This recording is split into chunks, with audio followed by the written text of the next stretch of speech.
শেখ হাসিনার পতনের আন্দোলনে যারা একজোট হয়ে লড়াই করেছে, এখন তারা যখন সংগঠিত হচ্ছে তখন তারা নিজেরা হাতাহাতি করছে, বিক্ষোভ করছে। তেমনি খবর আজকে নতুন দলের সমর্থনে যে নতুন ছাত্রদের সংগঠন হওয়ার কথা, সেটির আত্মপ্রকাশ ঘটেছে।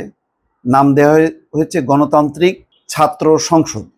তো ঘোষণা ঘিরে সেখানে বিক্ষোভ হয়েছে, হাতাহাতি হয়েছে। এটি হচ্ছে খবরের শিরোনাম। বৈষম্য বিরোধী ছাত্র আন্দোলনের সাবেক সমন্বয়কদের উদ্যোগে গঠিত নতুন ছাত্র সংগঠনের নাম দেওয়া হয়েছে গণতান্ত্রিক ছাত্র সংসদ।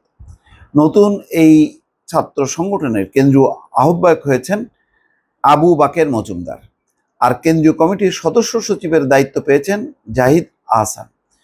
বুধবার বিকেলে ঢাকা বিশ্ববিদ্যালয়ের মধুর ক্যান্টিনে সংবাদ সম্মেলন করে এই সংগঠনের আনুষ্ঠানিক ঘোষণা দেওয়া হয়। এই ঘোষণা ঘিরে দুই পক্ষের মধ্যে পাল্টাপাল্টি স্লোগান ও হাতাহাতির ঘটনাও ঘটেছে। বেলা ৩টায় মধুর ক্যান্টিনে সংবাদ সম্মেলন করে নতুন ছাত্র সংগঠনের আত্মপ্রকাশের ঘোষণা ছিল। এই উপলক্ষে বৈষম্য বিরোধী ছাত্র আন্দোলনের সাবেক সমন্বয়করা সেখানে এসে জড়ো হন। অন্যদিকে বেসরকারি বিশ্ববিদ্যালয়ের একদল শিক্ষার্থী সংগঠনের কেন্দ্রীয় কমিটিতে নিজেদের পর্যাপ্ত সংখ্যক পদ দাবি করে বিক্ষোভ করেন। মধুর ক্যান্টিনের সামনে দুই পক্ষের অবস্থানের মধ্যে বিকেল ৪টার পরে হাতাহাতির ঘটনা ঘটে।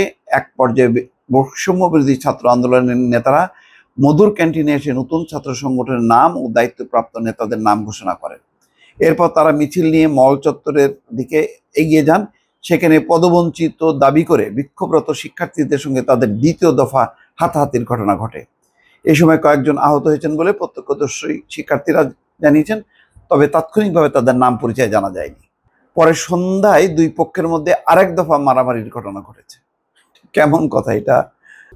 এই যদি পরিস্থিতি হয়, এই ধরনের যদি একটা নতুন ছাত্র সংগঠনের আত্মপ্রকাশ ঘটে, মারামারি, বিক্ষোভ, পদ পদবি নিয়ে, মুশকিল। নতুন ছাত্র সংগঠন গণতান্ত্রিক ছাত্র সংসদের কেন্দ্রীয় আহ্বায়ক আবু বাকের মজুমদার ছাত্র জনতার অভ্যুত্থানের সময় বৈষম্য বিরোধী ছাত্র আন্দোলনের সম্মুখ সারির অন্যতম সমন্বয়ক।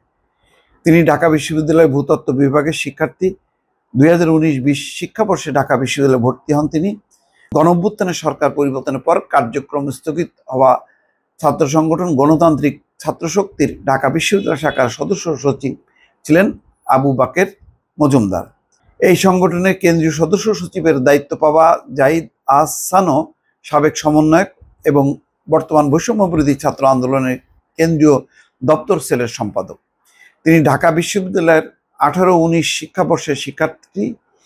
জাহিদ একসময় ছাত্র অধিকার পরিষদের ঢাকা বিশ্ববিদ্যালয় শাখার দপ্তর সম্পাদক ছিলেন। নতুন ছাত্র সংগঠনের কেন্দ্রীয় কমিটির মুখ্য সংগঠক করা হয়েছে তাহমিদ আল মুদাসসির চৌধুরীকে, আর মুখপাত্রের দায়িত্ব পেয়েছেন আশরেফা খাতুন। তারা দুজনেই ঢাকা বিশ্ববিদ্যালয়ের শিক্ষার্থী। যাক, এখানে একটা পজিটিভ দিক হলো যে সবাই কারেন্ট স্টুডেন্ট, মানে তারা বিভিন্ন ডিপার্টমেন্টের হলো শিক্ষার্থী। এটা ভালো, কিন্তু সবচেয়ে গুরুত্বপূর্ণ হলো যে শুরুটা কি হচ্ছে।